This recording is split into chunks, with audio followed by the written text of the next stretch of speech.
أعوذ بالله من الشيطان الرجيم. بسم الله الرحمن الرحيم. الحمد لله الذي أنزل على عبده الكتاب ولم يجعل له عوجا قيما لينذر بأسا شديدا من لدنه ويبشر المؤمنين الذين يعملون الصالحات أن لهم أجرا حسنا ماكثين فيه أبدا وينذر الذين قالوا اتخذ الله ولدا ما لهم به من علم ولا لآبائهم كبرت كلمة تخرج من أفواههم إن يقولون إلا كذبا فلعلك باخع نفسك على آثارهم إن لم يؤمنوا بهذا الحديث أسفا إنا جعلنا ما على الأرض زينة لها لنبلوهم أيهم أحسن عملا وإنا لجاعلون ما عليها صعيدا جرزا أم حسبت أن أصحاب الكهف والرقيم كانوا من آياتنا عجبا إذ أوى الفتية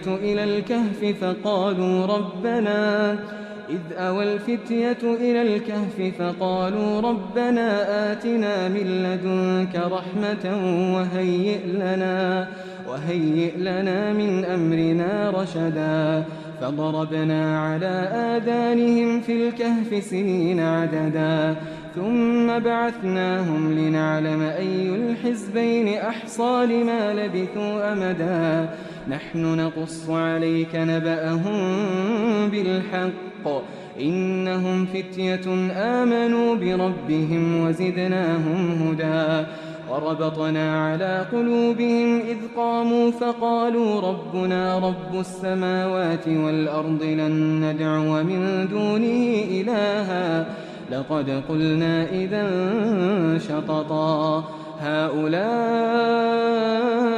قومنا اتخذوا من دونه آلهة لولا يأتون عليهم بسلطان بين فمن أظلم ممن افترى على الله كذبا وإذ اعتزلتموهم وما يعبدون إلا الله فأووا إلى الكهف ينشر لكم ربكم من رحمته ويهيئ لكم من أمركم مرفقا وترى الشمس إذا طلعت تزاور عن كهفهم ذات اليمين وإذا غربت تقرضهم ذات الشمال وهم في فجوة منه ذلك من آيات الله من يهد الله فهو المهتد ومن يضلل فلن تجد له وليا مرشدا وتحسبهم أيقاظا وهم رقود ونقلبهم ذات اليمين وذات الشمال وكلبهم باسط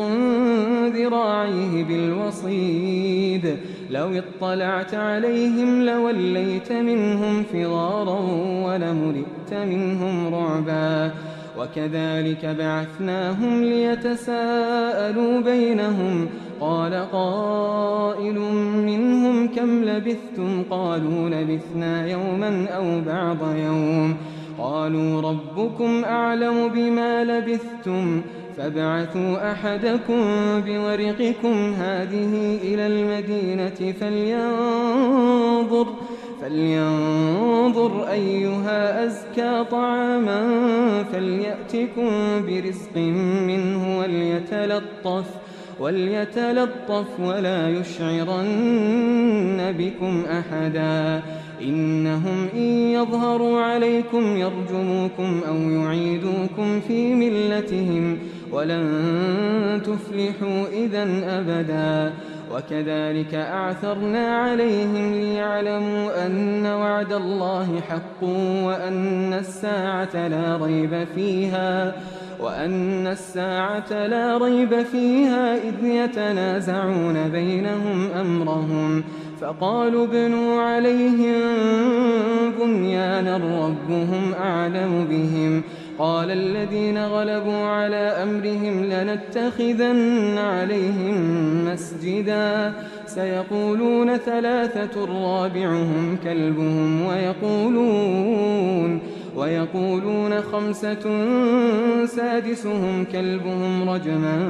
بالغيب ويقولون سبعة وثامنهم كلبهم قل ربي أعلم بعدتهم ما يعلمهم إلا قليل فلا تمار فيهم إلا مراء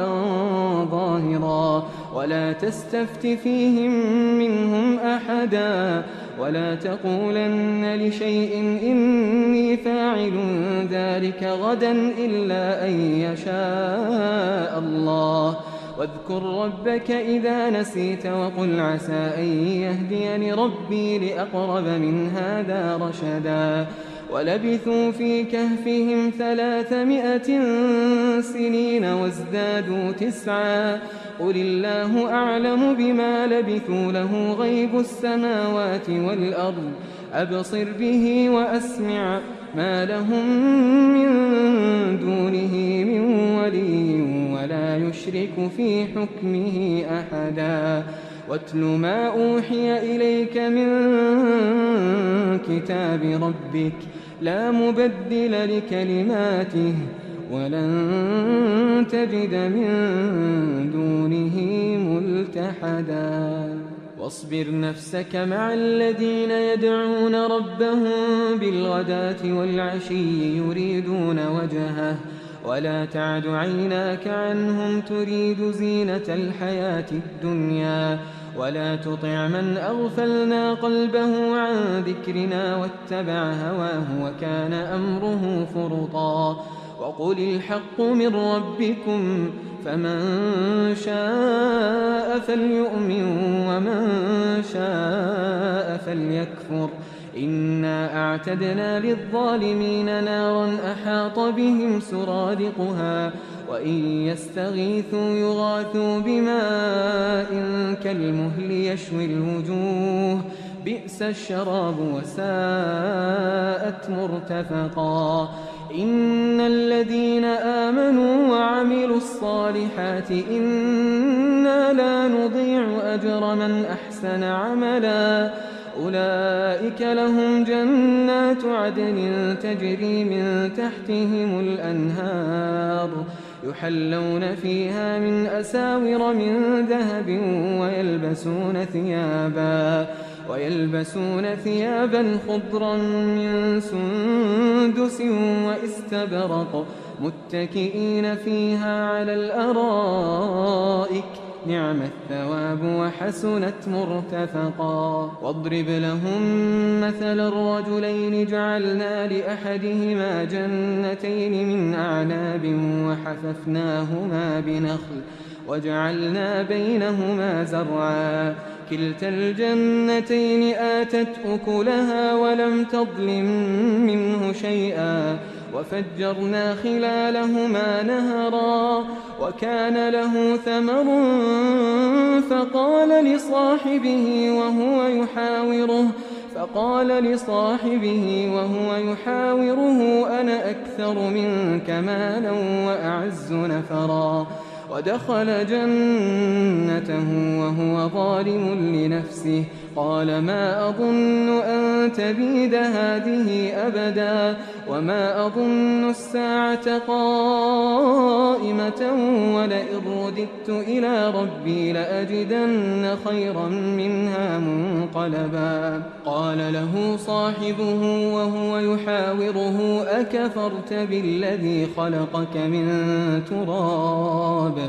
أكفرت بالذي خلقك من تراب ثم من نطفة ثم سواك رجلا لكن هو الله ربي ولا أشرك بربي أحدا ولولا إذ دخلت جنتك قلت ما شاء الله لا قوة إلا بالله إن ترني أنا أقل منك مالا وولدا فعسى ربي أن يؤتيني خيرا من جنتك جنتك ويرسل عليها حسبانا من السماء فتصبح صعيدا زلقا أو يصبح ماؤها غورا فلن تستطيع له طلبا وأحيط بثمره فأصبح يقلب كفيه على ما أنفق فيها وهي خاوية على عروشها ويقول يا ليتني لم أشرك بربي أحدا ولم تكن له فئة ينصرونه من دون الله وما كان منتصرا هنالك الولاية لله الحق هو خير ثوابا وخير عقبا واضرب لهم مثل الحياة الدنيا كماء إن أنزلناه من السماء فاختلط به نبات الأرض فأصبح هشيما تذروه الرياح وكان الله على كل شيء مقتدرا المال والبنون زينة الحياة الدنيا والباقيات الصالحات خير عند ربك ثوابا وخير أملا ويوم نسير الجبال وترى الأرض بارزة وحشرناهم فلم نغادر منهم أحدا وعرضوا على ربك صفا لقد جئتمونا كما خلقناكم أول مرة بل زعمتم أن لن نجعل لكم موعدا ووضع الكتاب فترى المجرمين مشفقين مما فيه ويقولون يا ويلتنا ما لهذا الكتاب لا يغادر صغيرة ولا كبيرة إلا أحصاها ووجدوا ما عملوا حاضرا ولا يظلم ربك أحدا وإذ قلنا للملائكة اسجدوا لآدم فسجدوا إلا إبليس كان من الجن ففسق عن أمر ربه أفتتخذونه وذريته أولياء من دوني وهم لكم عدو بئس للظالمين بدلا ما أشهدتهم خلق السماوات والأرض ولا خلق أنفسهم وما كنت متخذ المضلين عضدا ويوم يقول نادوا شركائي الذين زعمتم فدعوهم فلم يستجيبوا لهم وجعلنا بينهم موبقا ورأى المجرمون النار فظنوا أنهم مواقعوها ولم يجدوا عنها مصرفا ولقد صرفنا في هذا القرآن للناس من كل مثل وكان الإنسان أكثر شيء جدلا وما منع الناس أن يؤمنوا إذ جاءهم الهدى ويستغفروا ربهم إلا أن تأتيهم سنة الأولين أو يأتيهم العذاب قبلا وما نرسل المرسلين إلا مبشرين ومنذرين ويجادل الذين كفروا بالباطل ليدحضوا به الحق واتخذوا آياتي وما أنذروا هزوا ومن أظلم ممن ذكر بآيات ربه فأعرض عنها ونسي ما قدمت يداه إنا جعلنا على قلوبهم أكنة أن يفقهوه وفي آذانهم وقرا وإن تدعهم إلى الهدى فلن يهتدوا إذن أبدا وربك الغفور ذو الرحمة لو يؤاخذهم بما كسبوا لعجل لهم العذاب بل لهم موعد لن يجدوا من دونه موئلا وتلك القرى أهلكناهم لما ظلموا وجعلنا لمهلكهم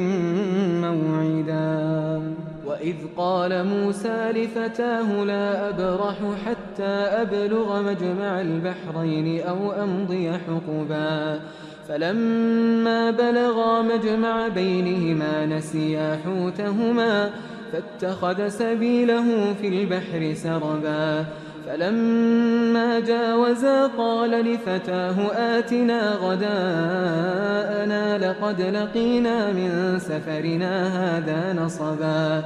قال أرأيت إذا وينا إلى الصخرة فإني نسيت الحوت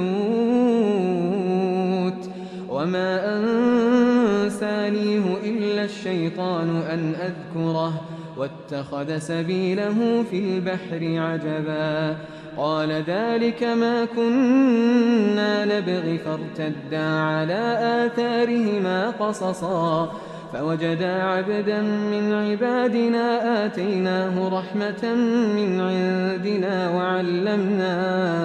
وعلمناه من لدنا علما قال له موسى هل أتبعك على أن تعلمني مما علمت رشدا قال إنك لن تستطيع معي صبرا وكيف تصبر على ما لم تحط به خبرا قال ستجدني إن شاء الله صابرا ولا أعصي لك أمرا قال فإن اتبعتني فلا تسألني عن شيء حتى أحدث لك منه ذكرا فانطلقا حتى إذا ركبا في السفينة خرقها قال أخرقتها لتغرق أهلها لقد جئت شيئا إمرا قال ألم أقل إنك لن تستطيع معي صبرا قال لا تؤاخذني بما نسيت ولا ترهقني من أمري عسرا فانطلقا حتى إذا لقيا غلاما فقتله قال أقتلت نفسا زكية بغير نفس لقد جئت شيئا نكرا قال ألم أقل لك إنك لن تستطيع معي صبرا قال إن سألتك عن شيء بعدها فلا تصاحبني قد بلغت من لدني عذرا فانطلقا حتى إذا أتيا أهل قرية استطعما أهلها فأبوا أن يضيفوهما فوجدا فيها جدارا يريد أن ينقض فأقامه قال لو شئت لاتخذت عليه أجرا قال هذا فراق بيني وبينك سأنبئك بتأويل ما لم تستطع عليه صبرا أما السفينة فكانت لمساكين يعملون في البحر فأردت أن أعيبها وكان وراءهم ملك يأخذ كل سفينة غصبا وأما الغلام فكان أبواه مؤمنين فخشينا أن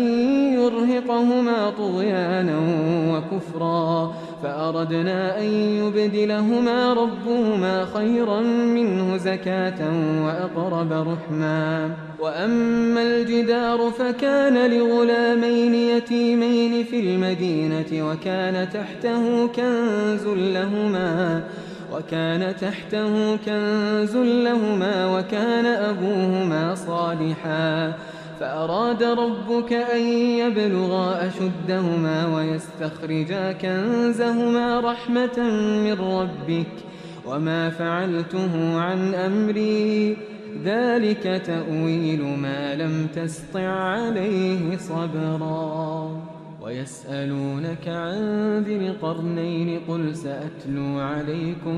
منه ذكرا إنا مكنا له في الأرض وآتيناه من كل شيء سببا فأتبع سببا حتى إذا بلغ مغرب الشمس وجدها تغرب في عين حمئة ووجد عندها قوما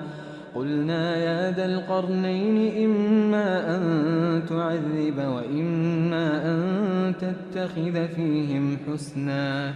قال أما من ظلم فسوف نعذبه ثم يرد إلى ربه فيعذبه عذابا نكرا وأما من آمن وعمل صالحا فله جزاء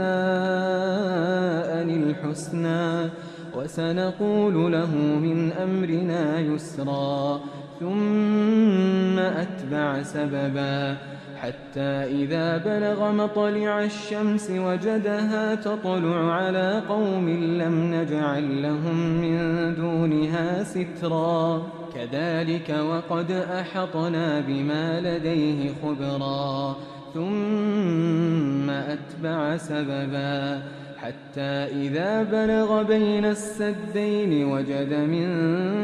دونهما قوما لا يكادون يفقهون قولا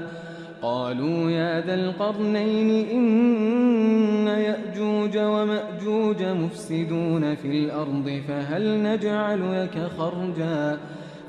نجعل لك خرجا على أن تجعل بيننا وبينهم سدا قال ما مكنني فيه ربي خير فأعينوني بقوة أجعل بينكم وبينهم ردما آتوني زبر الحديد حتى إذا ساوى بين الصدفين قال انفخوا حتى إذا جعله نارا قال آتوني أفرغ عليه قطرا فما استطاعوا أن يظهروه وما استطاعوا له نقبا قال هذا رحمة من ربي فإذا جاء وعد ربي جعله دكاء وكان وعد ربي حقا وتركنا بعضهم يومئذ يموج في بعض ونفخ في الصور فجمعناهم جمعا وعرضنا جهنم يومئذ للكافرين عرضا الذين كانت أعينهم في غطاء عن ذكري وكانوا لا يستطيعون سمعا أفحسب الذين كفروا أن يتخذوا عبادي من دوني أولياء إنا أعتدنا جهنم للكافرين نزلا قل هل ننبئكم بالأخسرين أعمالا الذين ضل سعيهم في الحياة الدنيا وهم يحسبون أنهم يحسنون صنعا أولئك الذين كفروا بآيات ربهم ولقائه فحبطت أعمالهم فلا نقيم لهم يوم القيامة وزنا ذلك جزاؤهم جهنم بما كفروا واتخذوا آياتي ورسلي هزوا إن الذين آمنوا وعملوا الصالحات كانت لهم جنات الفردوس نزلا خالدين فيها لا يبغون عنها حولا قل لو كان البحر مدادا لكلمات ربي لنفد البحر قبل أن تنفد كلمات ربي ولو جئنا بمثله مددا قل إنما أنا بشر مثلكم يوحى إلي أنما إلهكم إله واحد فمن كان يرجو لقاء ربه فليعمل عملا صالحا ولا يشرك بعبادة ربه أحدا.